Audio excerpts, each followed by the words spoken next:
Hi guys, welcome to Looks Rare. No Scaly Nelson this week. He's busy doing some other stuff. So it's just me, Pep, and Van. How are you, man? Hey, how's it going, Pep? Yeah, very streamlined crew today. Yeah, super streamlined. And like we was just saying before we came on the air, that this may become the episode, or this might just become a stream. But that's cool. We'll hang for a while. We've got some things we can talk about.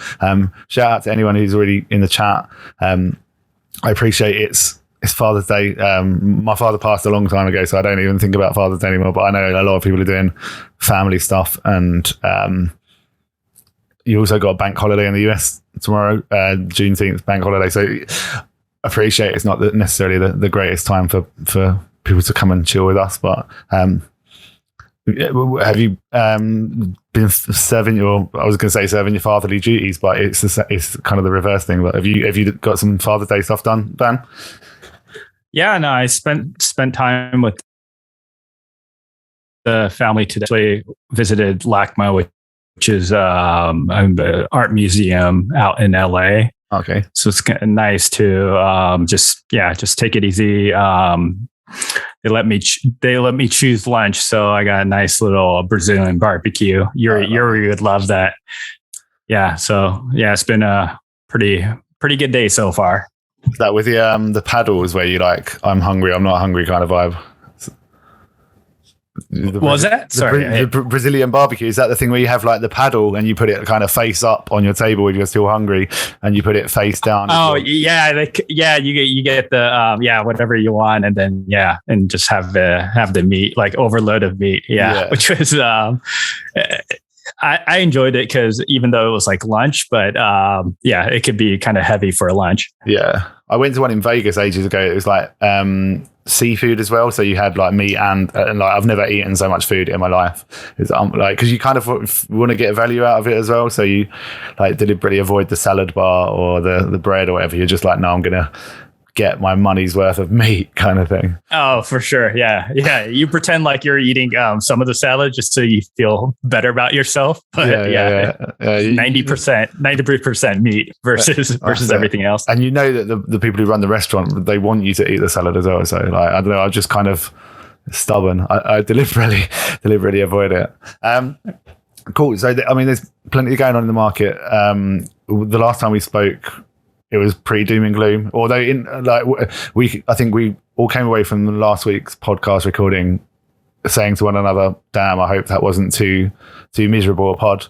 But actually, in hindsight, when we reviewed it and edited it and put it out, it was nowhere near as doom and gloom as we thought. But kind of, I guess the market in general has been negative. So we're seeing some green today, Van. It's exciting stuff. Yeah, no, it's nice. It's definitely nice after this. It's been pretty rough. So just seeing this green, even if it's a dead cat bounce, I'll take it.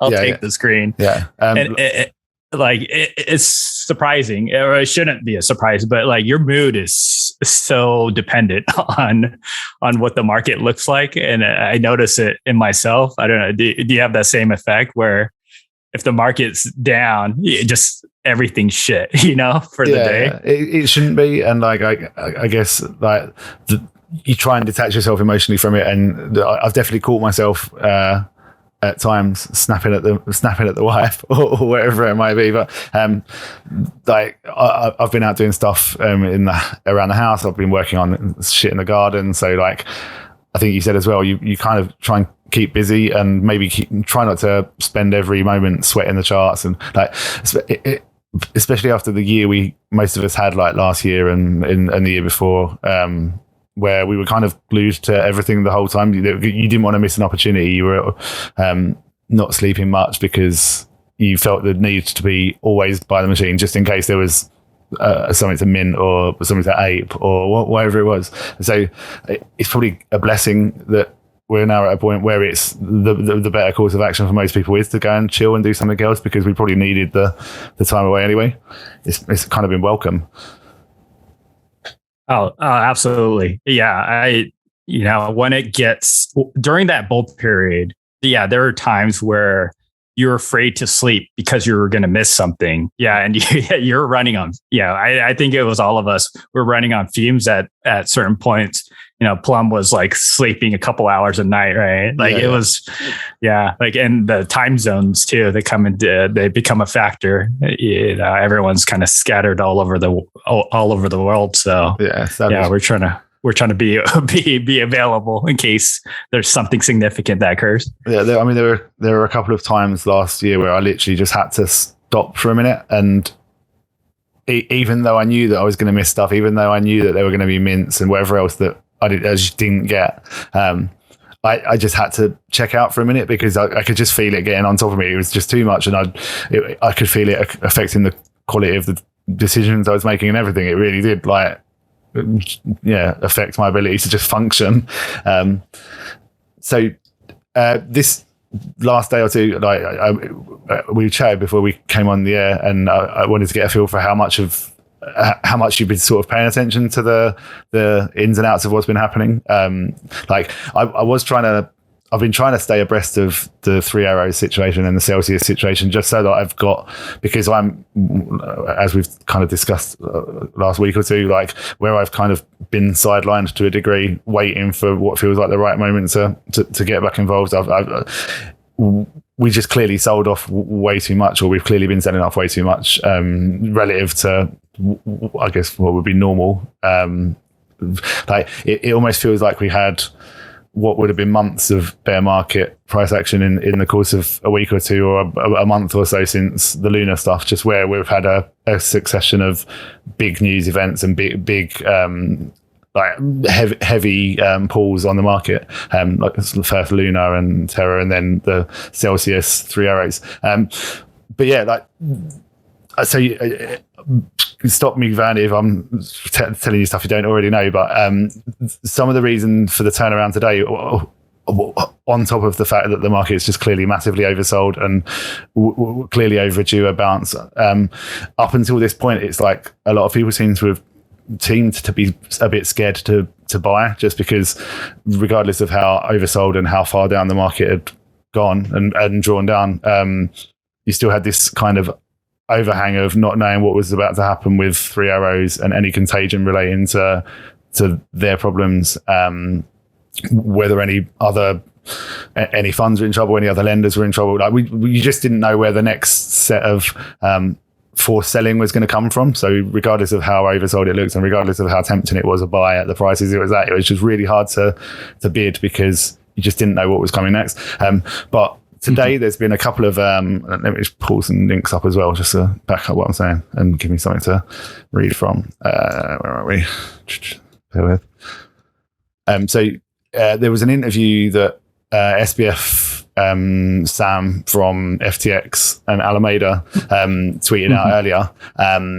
So he was there's a piece in by this guy called David Gura, who's from NPR, and it's like a bit of a piece on what's been going on and a lot of quotes from Sam. So majority it's kind of a bit of an interview, and he says this quote here. Let me just switch the stream over. I do feel like we have a responsibility to seriously consider stepping in, even if it is a loss to ourselves, to stem contagion, he said. Even if we weren't the ones who caused it or weren't involved in it, I think that's what's healthy for the ecosystem. Basically, just massive hint that they've had to bail someone out or they're thinking of bailing someone out. A little bit later in the day, what also happened is people started speculating on Twitter, and then Sam subsequently, or it was either from the main Alameda account or it was from Sam's account, liked a couple of tweets that kind of implied that that's what's gone on. And it just, we don't know yet what that looks like, who it is that they've sort of helped or acquired, bailed out, whatever its form it's taken. It looks like they may have ended up with all of Celsius's stake death, STF. So, I mean, interesting. Like I say, we were clearly due a bounce of some description anyway, but everyone was fearful of contributing to that bounce because of what might happen next. But it really does look like Sam has come in and backstopped a lot of this stuff for the good of the market in a somewhat altruistic fashion. It is kind of interesting. Yeah. So there wasn't actual confirmation that a bailout did occur. Cause I think I've looked at it just in between the day and just very surface level. And it almost sounded like it had happened. So yes. It sounds like it's implied, but not really confirmed that something like this did happen. Yeah. And I think that's basically the long and short of it. I haven't seen any kind of 100% confirmation, but I've just seen a bunch of inferences from the content of that article that was published this morning. And then, some of the tweets that came afterwards and stuff that SBF related accounts have liked. So, but I'm not saying it's the only driver of the rebound, but I saw some prominent accounts have sort of been saying in the last few days that there's been signs of a bottom, but again, because we're just in such unprecedented circumstances as far as such an important piece of the ecosystem dropping off the map overnight in the form of free arrows. It's just been really hard to like places where I blatantly would have already been buying. I just haven't felt comfortable buying because of because of the situation. So it's nice to have it's not clarity, but it's a bit more reassurance. And I think I haven't got charts. Let me just pull up some charts as well. But so how do you feel after, I guess after today, we do see a little bit of some, relief here. And like you mentioned, there was a lot of events that were kind of piled on top of each other that kind of drove the price down. And, maybe it is oversold, and definitely not financial advice, but what, like in your position, what are you, I guess, do you feel more comfortable jumping back in? Yeah. And like, it can't go down forever, right? I know that's the sort of an obvious thing to say, but like the commonly shared thing around it, people keep talking about how Bitcoin and obviously not so much price history on Ethereum, but with Bitcoin, this is the first time that a bear market pullback has gone deeper than a previous bull market all-time high. Like, I guess in normal circumstances, it'd be a great spot to be buying. But yeah, I've just been fearful because of the overhang of things that have been going on. I'm definitely looking for like bounce plays now. I think the overhang of like everything else going on at the minute, like the macroeconomic stuff and like interest rates, global recession, whether we're in one or whether we're about to be in one, like all of that stuff's not gone away. And I guess that's kind of what I was getting at a minute ago, that like a lot of this sell-off and how deep we've gone, maybe that was inevitable and that was going to come anyway in due course because of the overriding macro environment. But you can't help thinking that we've got there a lot quicker because of Luna, because of Celsius, because of Three Arrows. But now I guess that I haven't really got an answer for this, and I don't think anyone can know the answer to this, but it makes you start to wonder, have we done most of the selling that was going to happen? Is this it, or is it because it was an accelerated sell-off thanks to circumstance? Does that mean that we then go deeper than we would have done anyway, or does it mean we just like got it out of the way faster, or did we like rip the band-aid off, as everyone always likes to say, or like, I don't know, how do you feel? Yeah, that like actually, like if I had to, of course it's impossible to predict, but yeah, that's how I actually feel. Like I think all of these events happened all at once, and so the sell-off happened just so quickly. I think our timeframes are just, these cycles are just starting to happen much quicker. And I really do think either we've bounced off, the bottom, or we're close to it. I don't think we go much lower. I think it's a bit oversold at the moment. Yeah. Of course, I want to always say not financial advice, but that's how I feel in my gut. Yeah, I don't think we go massively lower from here for the minute. Sorry, go on. Yeah, no, I was, I have such a long-term belief in this space and kind of investing perspective that, for me, like, it's hard for me to just play off these, and try to like buy the bottom, things like that.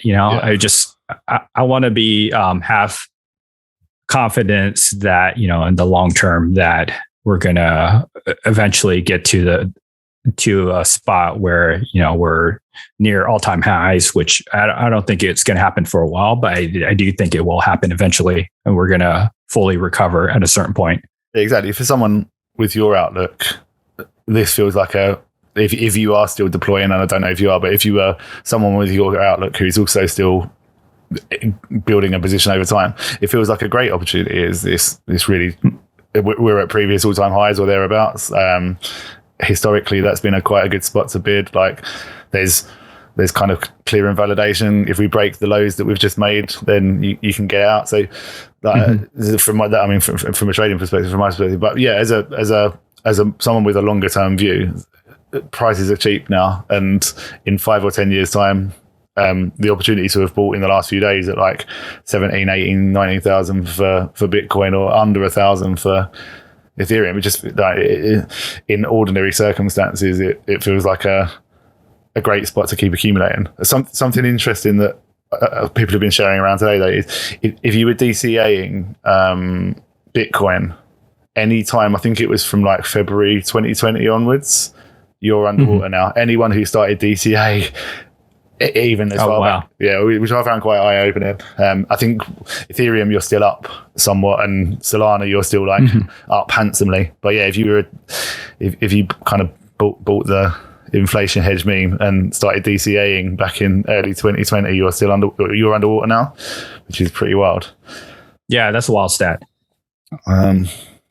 I mean, I don't think that means that DCA is a terrible strategy longer term. Like, it's just the way it works out. But I'll just put it up. The other rumours that are circling in the last couple of days around 3AC and Celsius and stuff is 3AC probably had around 1 to 1.5 billion in net liabilities. That's debt, right? Is that what it means? Most of the big lenders are supposedly fine now, even if they did have take a hit from it. So BlockFi and Genesis are supposedly, these are rumors. This is Ryan Selkis, 2-bit idiot on Twitter. Then this is stuff he was posting in the last couple of days. The fact that they kind of the founders of the fund supposedly have ghosted everyone, so Sue and Carl, I guess that means, hadn't even sort of spoke to their own teams, pretty much just went completely off radar. But I mean, I guess that's understandable depending on what you're going through emotionally, but that seems pretty wild to me. Yeah, that seems very crazy, and all it's going to do is create more panic. Yeah. Yeah. I don't have any great insight. I only really have what I'm reading and stuff. And I also don't want to be the sort of unfounded speculation, but some of the stuff that you read or have read in the last week or 10 days or since, however long it's been since this has started to unfold, you can't believe what you've been reading some of the time. It kind of, I don't know, just kind of, maybe we said last week or the week before that it makes you question who it is you put on a pedestal, and also stop we all beat ourselves up lots about our own performance and how well we do or don't do and the risks we take, but maybe we should be a bit kinder to ourselves, because no matter how sort of far you advance, how much capital you build up, how far you take this thing right out to having a fund and wherever else, we're all just human and fallible and make mistakes. And that wasn't said to excuse anything that's happened, but it's just interesting that yeah, maybe you should forgive yourself for some of the for some of the like the trading errors or whatever else that it might be, because like even at the absolute elite level, people are just susceptible to all of the same human flaws and vulnerabilities and whatever else. Definitely. Yeah, no, yeah, no, it's crazy to see, and I think, yeah, it just magnified because of the numbers, the numbers are so much larger. And yeah, maybe when the numbers, when there's more money involved, you just think these people are smarter than you and just making better decisions. Yeah. But yeah, this, I guess, is not always the case. Yeah, no, it's cool. I guess, should we move on to punks? Yeah, definitely. Yeah, this has been a hot topic for this whole day, and kind of maybe yesterday as well. Yeah, when was it that, say, sales have really started to pick up, right? When did they start sort of flying? I think it started flying yesterday into today, and then yeah, there was a ton of sales yesterday. I feel like the volume was the highest in a while. Yeah, I was just browsing through it. Like it's yeah, and I think this always happens too. We saw this happen right before the Meebits announcement, and there was just a ton of sales. And I don't know if it's a great, it makes our space look great, but there's definitely people with insider info that's taking advantage of it, or their friends are, because we just saw a ton of sales leading into somewhat of a significant announcement. Like, it wasn't necessarily super clear to me how much of that was like front running and how much of that was like art blocks had started to rally a bit, and some other higher end NFTs had kind of started to, like, floors of some actual floors, not some like hypothetical floors, some actual kind of support had started to emerge, and some of them had started to rally. So I didn't know how much of it was that just people flight to quality, acquire blue chips, get some punks, and then how much of it was like from running any info that might have come out. It's hard to unpick which is which, and yeah, it's probably a little bit of both, right? Because even without any news like that, in fiat terms, punks seemed great value, and I had the same thought. I think there's some other folks in our little group that also were interested in buying more punks. So yeah, it just you were talking about it last week. So like, and you had no insight, like insider scoop at least. You just, like you say, it's prices were good in fiat terms, and you're in the business of acquiring high end shit. So yeah, definitely. Yeah, and like I like your point about fleeing to kind of these blue chips that are, and I think you see that with even some of the folks that are heavily invested in the Yuga ecosystem. They seem to be, a lot of them seem to be picking up punks. I see tons of tweets out there saying, "Hey, I got my first punk," and with the Bored Ape profile picture. Yeah. So no, it's good. I didn't know. I shouldn't imagine that lots of people are trading on inside info, and also, like, once people see certain accounts picking them up, or once people just see the feed popping off with lots of sales, it probably accelerated people that were in your situation that were like umming and ahhing or considering a punk, or trying to sort of get the liquid ETH together to get one, or whatever it might be. Maybe it accelerated a few purchases because suddenly you get that FOMO kick in, because the market's started to pick up. And then particularly today, where coins bounced as well, suddenly, like, the urgency almost maybe ramped up a bit as well. I don't know. And then part of it was announcement based. Like, how much of it do you think, like, how significant do you think the announcement is? Maybe tell us a bit about what it is as well. Yeah, the announcement itself, is it Garga? I don't know how to pronounce his name, but one of the founders of Yuga Labs announced that what their plans with CryptoPunks. So they're almost reiterating what they have said before, because they said, hey, we're going to give you commercial rights for the holders.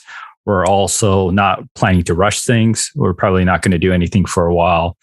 And the new piece of news was that they approached Noah Davis, who worked at Christie's previously, I think, well, currently, but he's transitioning to his new role at, I don't know what his official title is. Does it say there? But he's going to be, I think, leading the efforts for CryptoPunks under the Yuga umbrella. And personally, Noah's been a very good advocate for the punks from the get-go, from when he started popping up in the punks Discord. I remember him he was kind of doing it the right way, involving himself with the community, making sure he understood how the owners felt. So I think that's the news in itself is bullish. I don't know if it's bullish enough to drive the price, and kind of what it's been doing. So maybe a lot of it was just, some of it was FOMO, and the price is looking good, in fiat terms. But yeah, I feel like Noah is a good face for CryptoPunks to lead efforts, because I think he will listen to the owners and collectors of CryptoPunks, and he kind of understands, what they how they view this, how they view CryptoPunks as art. So I don't think he's going to go out there and do things like create a bunch of utility to try to pump the price. I think he's going to approach this in a way where he listens to people. It's hard to I was trying to figure it out, because on one hand, that's what he's saying, and they're saying that, okay, I'm going to almost honor the IP and not do anything to kind of exploit it, cheapen it, or whatever. But the very fact that they've hired him to be the product manager for punks, kind of, they're kind of saying one thing and doing another thing in a weird sort of way. So it just makes you wonder what the actual agenda is. Are they trying to find revenue from it, or are they literally just trying to support the legacy of it? I guess, it's. It is interesting, because he goes on this tweet thread, and at the end of it, he says, what it means is there's no punks on lunchboxes or cringe TV shows, things like that. And no thoughtless airdrop. So what is it? What is he planning? So I think that's, everyone is interested in what that is. And I think from a punks owner's perspective, most feel the same way, which is, please don't do anything.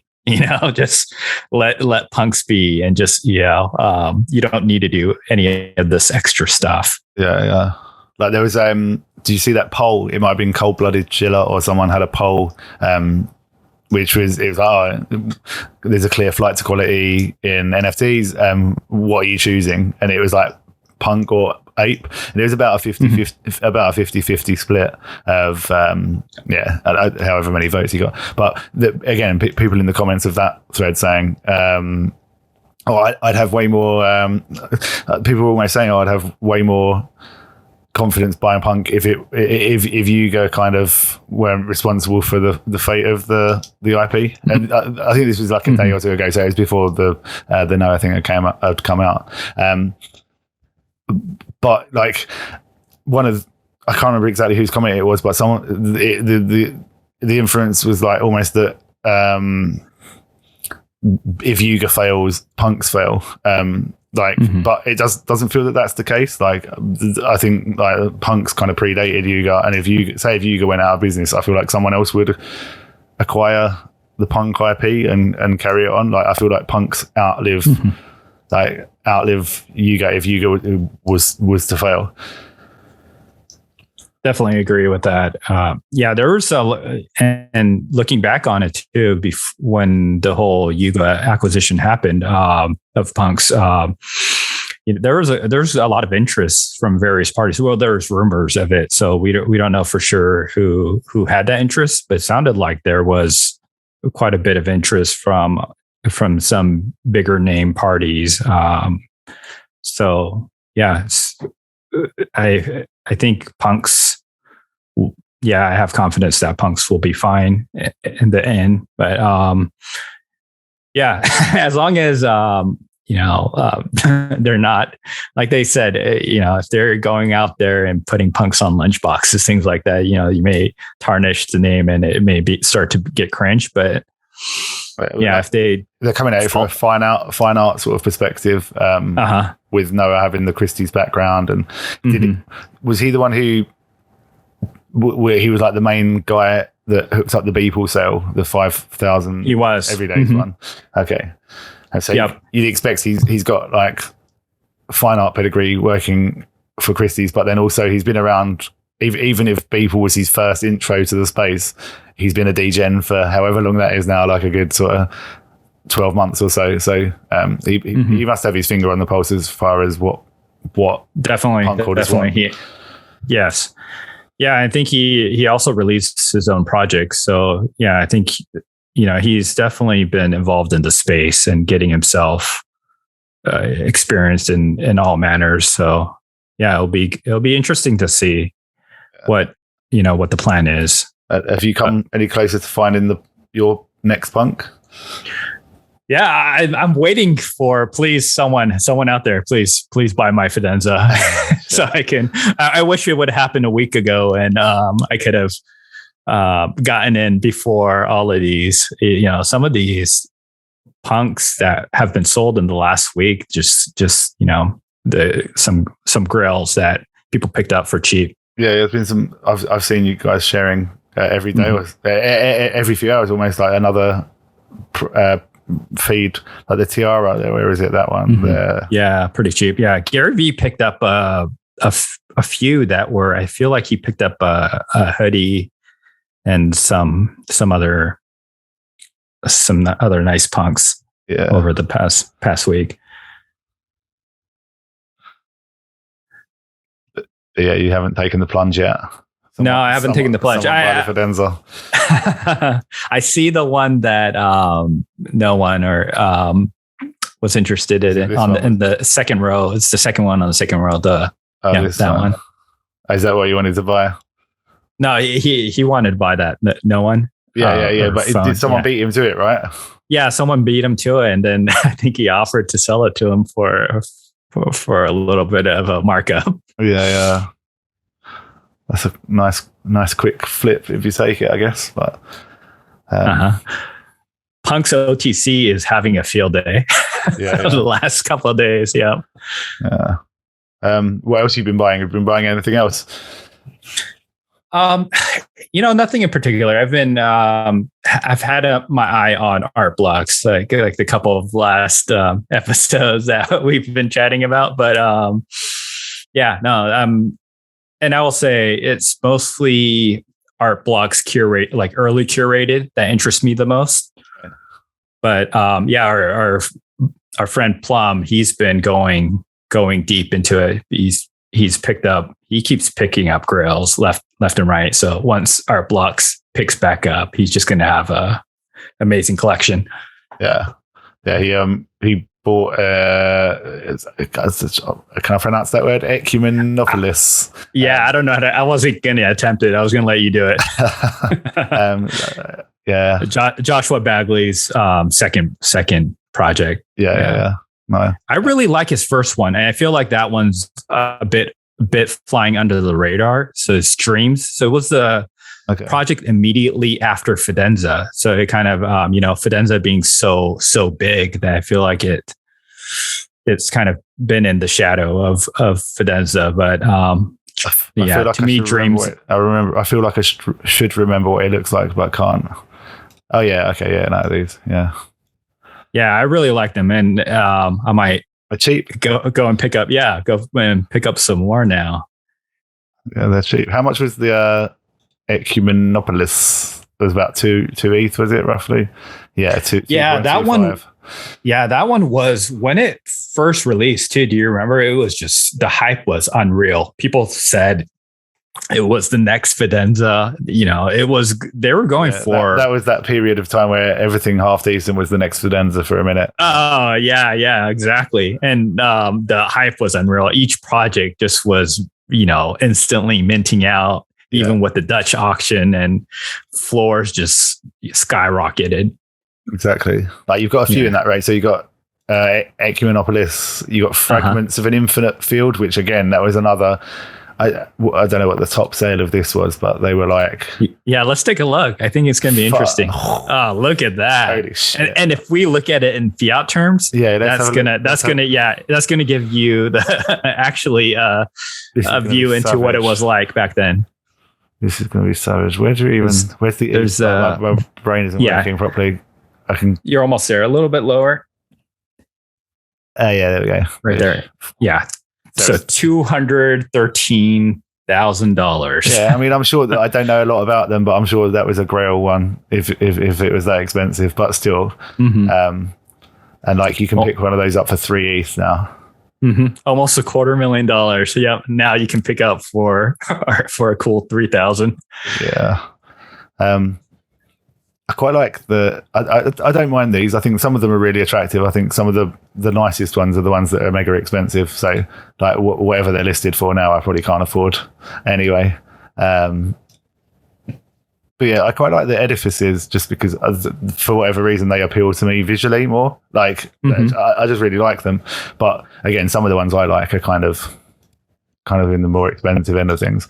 But yeah, I've had this page open for days. This tab. Every time I come back to my computer, I refresh it and see which ones have sold and which ones like it's just. Yeah, I should have taken the plunge on a couple. I don't mind this one, this black and white one, just because I don't know. I like that one a lot. Yeah, I do the same thing. I have a bunch of Art Blocks projects up and just continuously just seeing if good ones get listed. And, it's been happening quite a bit. Yeah, it's quite dynamic. Zinc's been good at. Yeah, definitely. Yeah, Zinc's been good at just grabbing these grails at low prices as they're getting listed. This little flurry of offers as well. Like most of the Art Blocks markets had a little sort of flurry of offer acceptances yesterday when ETH tanked below 900, 800 or whatever it went down to, which I found quite fun. Yeah, it is interesting, the psychology. Like you start to panic, and those offers look very tempting. Yeah, like I mean, I don't want to rub your nose in it, but even your Fidenza, like we sat here last week, and you had an offer, 57 ETH offer, but that was with ETH at whatever. I don't know what ETH was. That was $1,500, $1,600. So even that was a different offer last week to what it would be now, kind of thing. Oh yeah, for sure. Yeah. Yeah. There's no way you can rub my nose in it because I should have just sold. I should have just sold when Zinc did and be done with it. I was looking at. Go on. Yeah.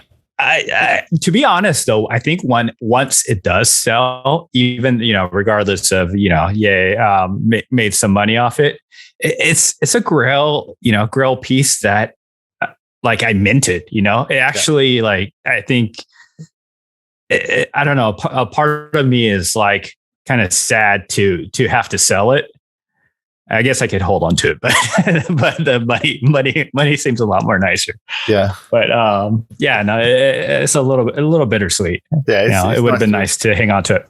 Yeah. It's good to have been part of the story of everything as well. And like, I mean, it's the same with like people talk a lot about Bitcoin Pizza Guy, for example, and how like, I imagine being him and like, how could you live with yourself knowing you were that guy? But like, he was instrumental in the birth of this thing that we're all captivated by now, this crypto economy. So like any mistakes you made, any shit you sold too early or anything you didn't sell, or it's still you still played a role in the evolution of this brand new and flourishing thing. And I think that's exciting. That's something that you can sort of be proud of and go into your old age knowing that you were part of a revolution, even if you didn't realize the maximum ETH off of your Fidenza. Like you say, you minted what is potentially a historical piece of generative art. Mm-hmm. I mean, time will tell whether that is the case, but yeah, you're part of the culture, even if you didn't realize maximum profit. Yeah, definitely. Yeah, no, I think, and I agree with you that, yeah, I think some, like a Fidenza and a lot of these other art blocks pieces, I think people are going to look back at these and really, they're going to be historically looked upon as just kind of the start of something massive. And yeah, generative art, I don't think is gonna go away. I think it's just going to only get bigger. Yeah. And, maybe this is a good segue to the whole, I love the whole, what would you rather own, a chromie squiggle or a grifter? Yeah. Or like, so a similar price, normal art block is like a Meridian. I think that's about a similar price as well. Say 7 ETH, 8 ETH, 9 ETH or whatever.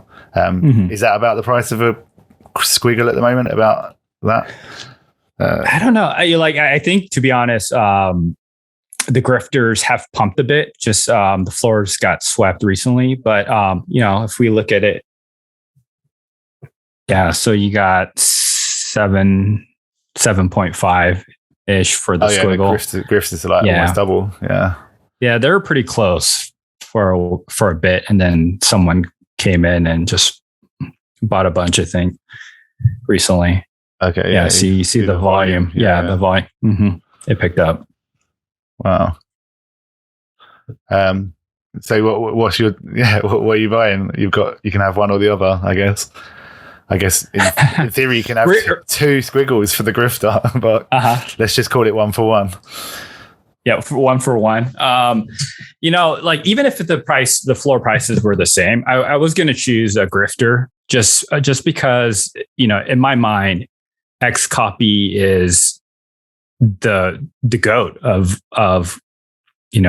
crypto art. I think he's gonna, his art is gonna age really well. Yeah. And he made this 666 edition size generative art project, right? Like he's never done one of these sort of projects, but I don't know. Everything in my mind is perfect about it. I love the name Grifters. Yeah.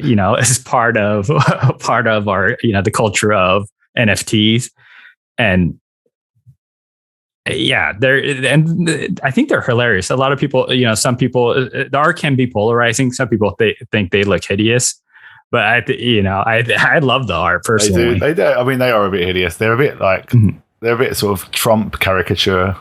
They are, yeah. Some of them are, yep.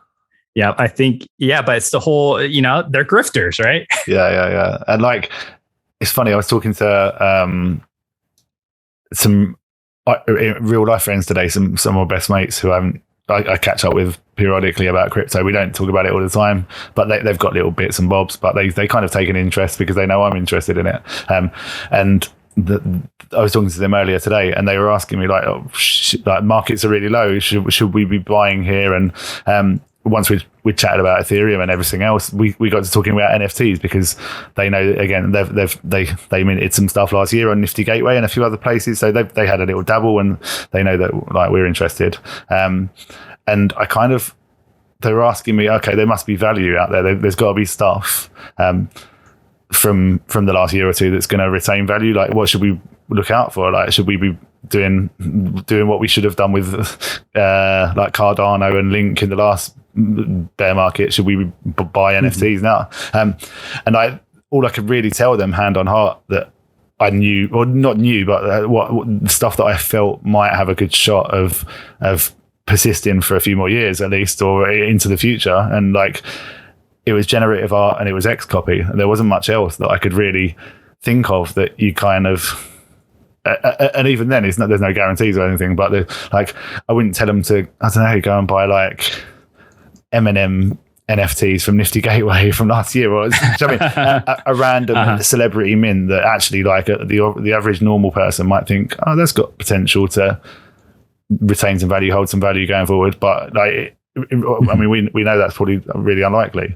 But yeah, it was really hard to find anything else other than art blocks, generative art, Xcopy, a few other, maybe some other 1-1s and stuff. But and yeah, I was trying to explain Xcopy and the significance and how it's kind of like, if either the world we're all in is going to be that the NFTs and crypto art in the future, it's either going to be absolutely irrelevant and forgotten about and a footnote in the history of technology or whatever, or it's going to be really important and part of culture and one of the main mediums that artists work in. And this period of time, in that case, would have proven to have been a really significant period in the history. So that kind of, I just kind of explained to them, like, look, this is either, it's like almost like a binary bet, and if you're trying to make that binary bet at the moment on crypto art, then you've only really got those options. You can either go generative art or you can go Xcopy. And I can't. Is there anything else? No, I think I totally agree with you. And with Xcopy, to me, it's his art is iconic because once Xcopy was out there, so many artists copied his style. Prior to Xcopy, no one was doing his art style, and after Xcopy, there's just, I don't want to name names, but there's countless artists that have, their style is based on Xcopy, right? So yeah, that's telling in itself that he's kind of changed the landscape of crypto art just with his influence. Yeah, and like, even that doesn't tell the full story, because even the people that are really good at imitating or like taking inspiration from that kind of style, they don't seem to hit the same. Like, they don't seem to hit stuff that resonates so well with the community in general. Like, he just absolutely nails the meme of the moment, the zeitgeist or whatever. Like, he just kind of encapsulates everything about the culture in a way that other artists don't seem to sort of, not that they're not doing it, but it seems to be the absolute master of that, if that makes sense. Like you said, even with the name Grifters and the generative collection, but like JPEG Summer and click Save As guy, and like, he just the perfect sort of representation of the culture. Yeah, if we had to pick one piece of crypto art to represent us, it may be, right click Save As guy, right? Yeah. Like, that may be it. Like, and that's very telling. That's what we would choose to represent us. Yeah. Like, I tried to kind of, it's well cliched presumably at this point, but I kind of said, if there's a crypto art Banksy, he's the closest thing we've got so far. If there's gonna be one. And I think maybe the counter argument to that is, like, often in hindsight is the most important artists of an era are only really determined in retrospect or whatever. So maybe we're too close to it all and we can't see the reality, and maybe someone to come or someone that's out there now, in hindsight, it turns out to have been far more important and significant. But right now, as it stands, he's the biggest shot we've got almost at a crypto art Banksy. Absolutely. Yeah, there's definitely other great artists out there, but yeah, I think he embodies our culture, the best. Yeah. I think if there's any other art block stuff. So I was flicking down my list of topics. Yeah, I mean, beyond Xcopy and generative art, like I guess we're all kind of to a degree banking on that being part of the narrative of the next bull run, if and when that does arrive. Like, it'd be interesting to think about what other narratives you can see kind of playing a role in the next run. Other sectors of crypto or NFTs in particular, I guess, that people really might want to focus on or might want to pay attention to. Like, you've got sort of a lot of gaming stuff. I know that's probably one of the first ones that kind of jumps out to me is like, there's a hell of a lot of either projects that minted NFTs with a view to building a game and now have cash on hand to build the thing, or there are people coming at it from the other angle of build the game first and then come with the NFTs and the tokens. So there are there's been a hell of a lot of money invested into DeFi gaming, GameFi, play to earn, all that sort of stuff. Like, I don't know, outside of that, I'm trying to think what other narratives I can envisage.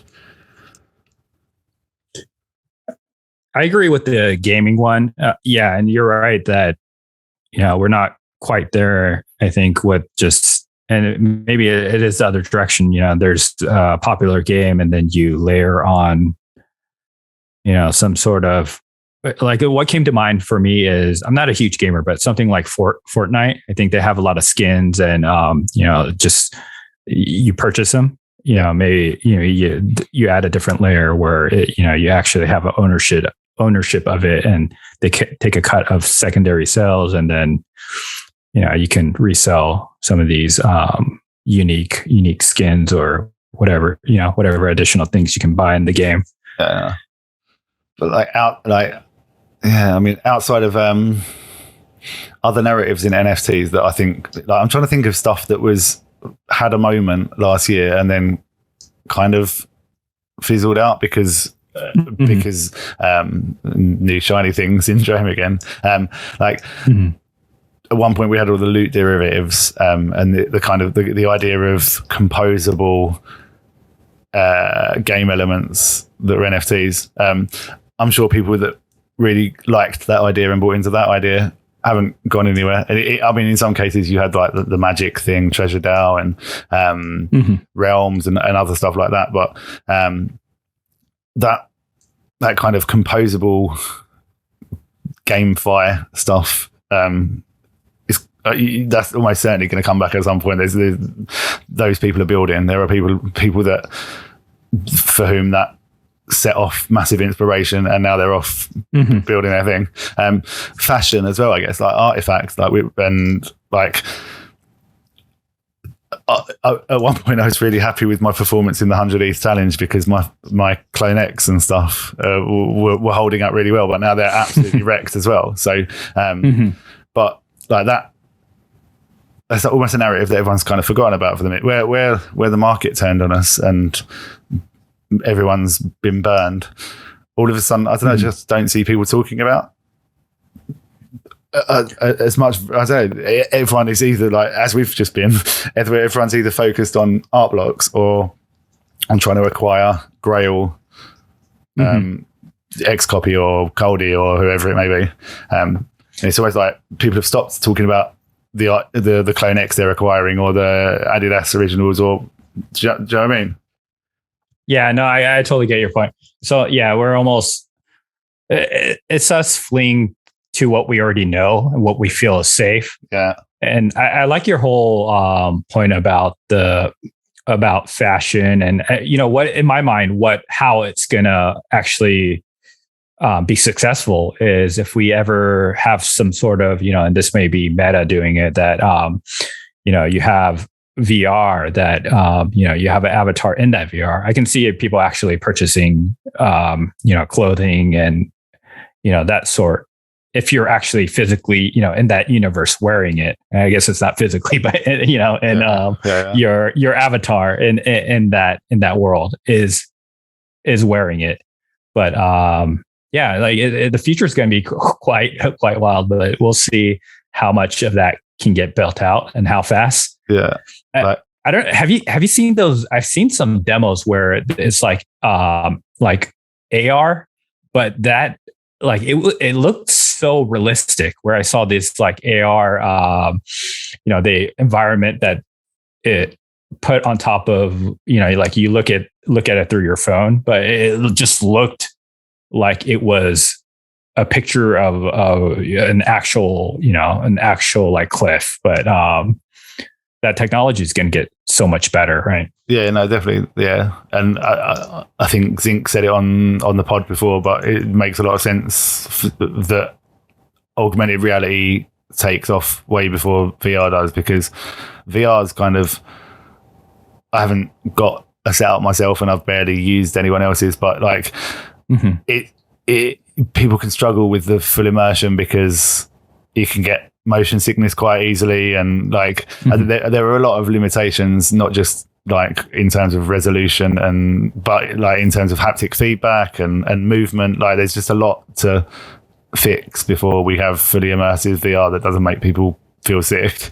And whereas with AR, like we're pretty much at like you say, we're at the point now where like you can get stuff on your phone that looks super realistic, or like even like Snapchat filters and Facebook chat filters and things like that. Like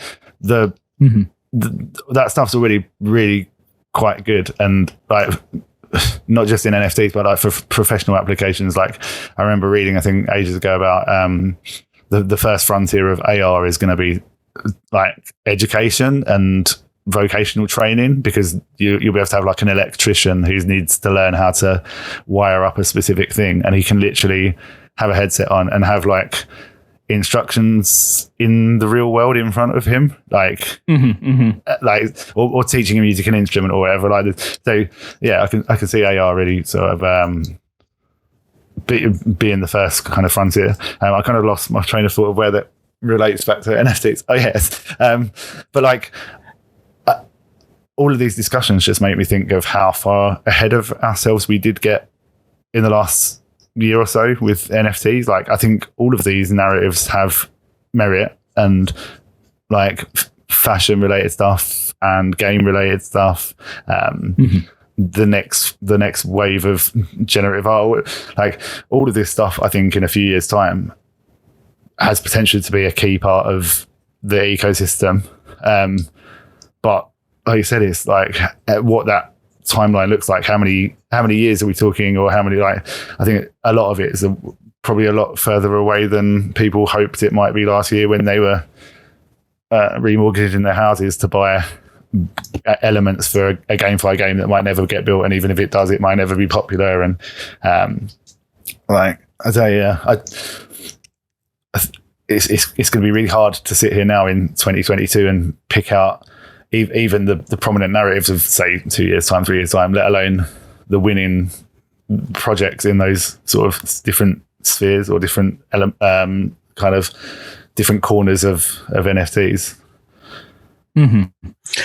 Yeah, like the thing I'm most excited for, and this isn't something I think, as currently as it stands, where we're collecting NFT pieces in order to either like later resell at a higher price. But like, I think some of these real world applications, that's what I'm looking most forward to. Like just, being on the other side of COVID and just being out in the world now. Like I don't know. I love just going and doing something out there and, like if people say touching grass. Yeah. But like I could see, things like, if you're going to, and they're starting to do this already, going to concerts, you get like in place of a ticket, you have an NFT. I can see just like that application just being used in so many different ways. And for example, I heard the example of sports.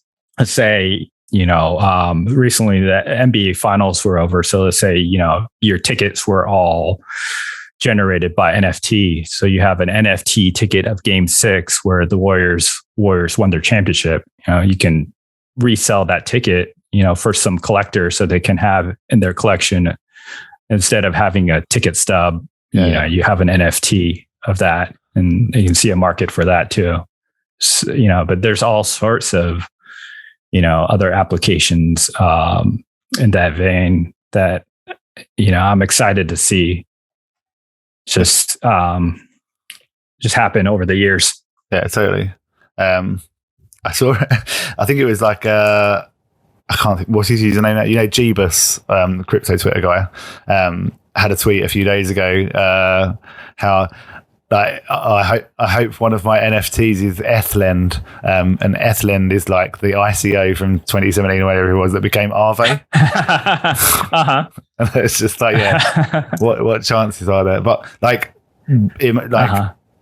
back then, so many projects ICO'd, so like the vast majority of them, in hindsight, probably scams or close to scams or complete pie in the sky dreams with no basis in reality.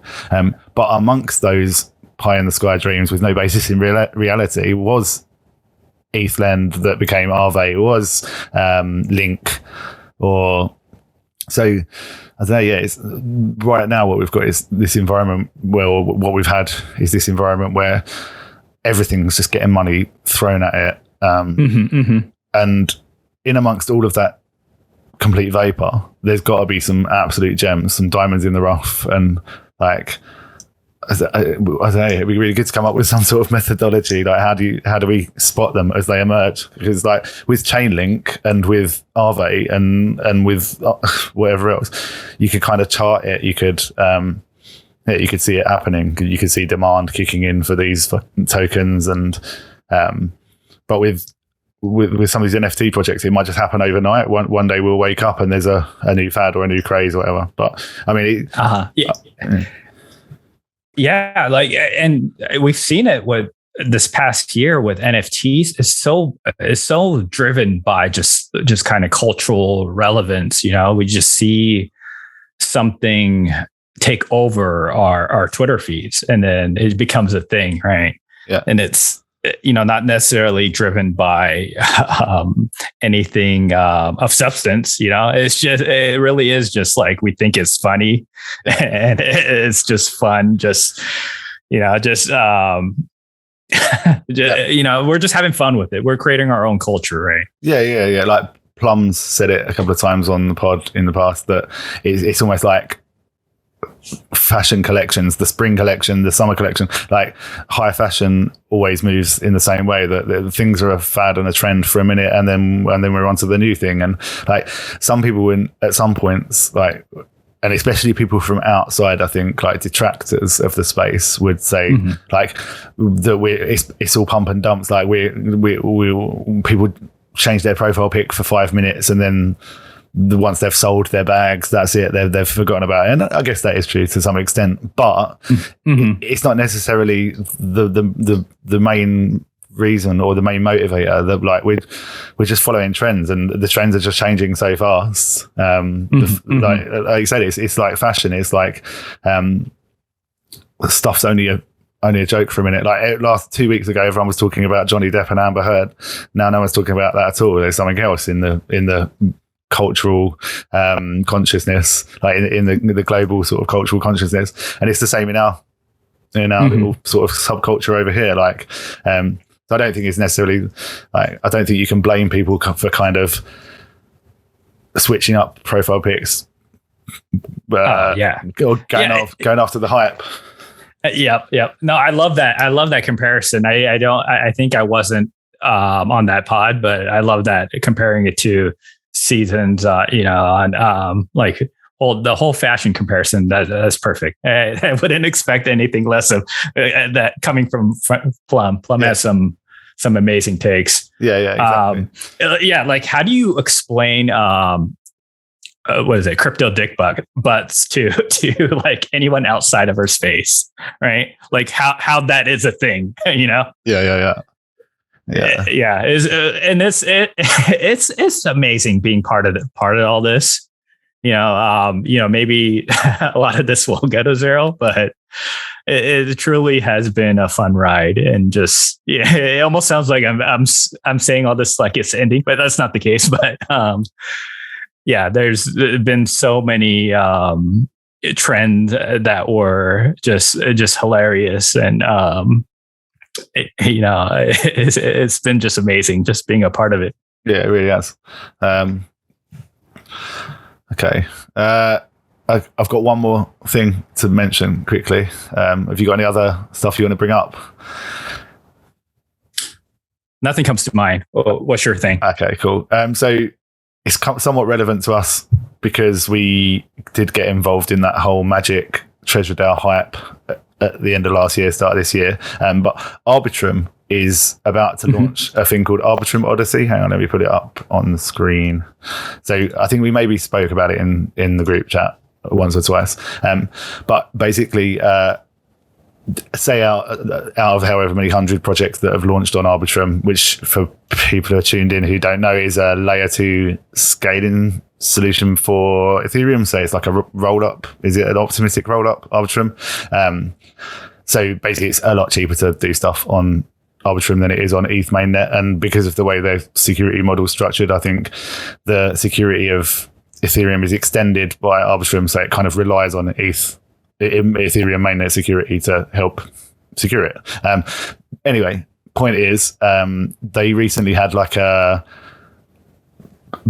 don't want to say hackathon, it's the wrong word, but there's some sort of round of voting. And at the end of the round of voting, they've kind of voted for a handful of projects, 16 or 32 projects that really represent what they're trying to do on Arbitrum. So there are DeFi things and there are NFT things, there are bridges, and starting from tomorrow is something called Arbitrum Odyssey, where basically what you have to do is each week or every 2 week period, the theme of what you're doing changes. So the first couple of weeks is bridging. So all you need to do for that first couple of weeks is use a couple of these bridges. I'll have to look, and maybe in a couple of days I'll do some of this stuff live on stream if people want to figure it out and do it with me. But basically, there are going to be NFTs. So every time you hit one of these challenges, whether after, so Bridge Week, you bridge some stuff. After Bridge Week, you can do 2 separate tasks and 2 projects each week. Oh, there we go. So it's weekly, and it's an 8-week thing. And you're going to get NFTs from hitting each of these milestones. But basically my assumption, and most people's assumption, is that if and when there is an Arbitrum token, and based on market conditions, maybe they won't launch a token for a long time. I really don't know. That's just complete speculation on my part. But if there is going to be an Arbitrum airdrop token at some point, participating in this and having these NFTs is possibly going to be how you hit all the multipliers that you're going to want to hit. So I think it's probably worth engaging with. Definitely. No, that's interesting. Do you know if, because we've been so involved in layer 2 at a certain point, does it count if we've already done these things? We don't know. Basically, I'm going to do them all anyway, because it has to be done during this period of time to get the NFTs, basically. But because you're already geared up and you've already got wallets and stuff, I'm sure none of this stuff's going to be hard. For other people, this is going to be a bit of a challenge because it'll be the first time they've bridged to layer 2 or the first time they've used the protocol on Arbitrum or whatever. So I think we've got a slight advantage in as much as it would just be easy for us to work out. But no, I think even if we've been involved with the ecosystem, we still need to do this stuff. But hopefully, if and when there is an airdrop, maybe they'll take that stuff into account. So if we were early users of the network, if there are, they must have done snapshots of activity last year. So I have a feeling it will stand us in good stead that we were kind of active participants in that whole Magic ecosystem for a while. But yeah, I'm definitely going to be doing this stuff. Or like a free. Yeah, anyway. Definitely. I'm down to do this as well. And for any listeners, it looks like I think I saw a Hop's logo. Is it Hop Protocol? I highly recommend using Hop in order to kind of bridge your ETH over to layer 2. Yeah, I really liked Hop, and not just because they gave us free money the other week. Although we got the Hop airdrop because we'd used the bridge, and I'd also sort of liquidity provided on Hop as well, so I got a little bit extra. But not just because of that; it's just generally been the better bridge for getting across between different layer L2s and Ethereum, so you can go from like optimism to Arbitrum to Polygon really easily. And it's also, and again, I'm not super technical, so I'm not going to try and butcher the details, but the security model of HOP makes it trustless in the way it works. So other bridges, one of the big problems with other bridges is that you're putting a hell of a lot of faith in very few entities that control all of the liquidity on the bridge, as far as I know. So that's why you've had problems in the past. I can't think of the name of the Solana bridge, Wormhole, was it, that had the huge issue a while ago.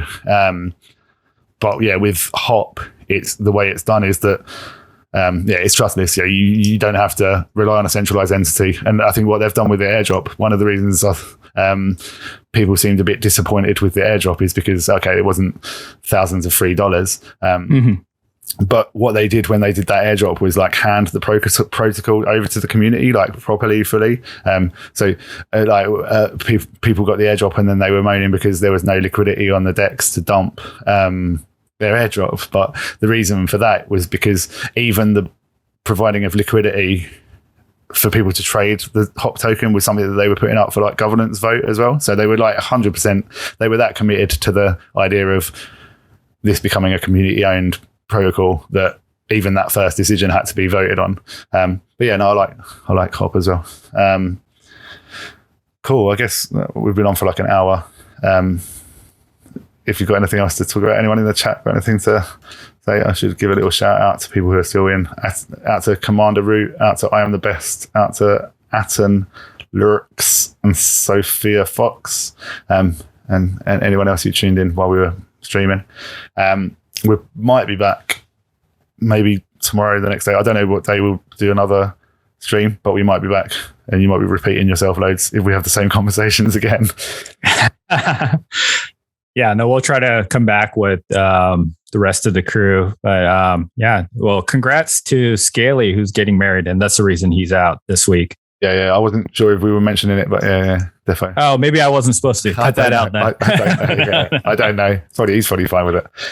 He's probably fine with it. Good to chat with you, man. And thanks for everyone for tuning in.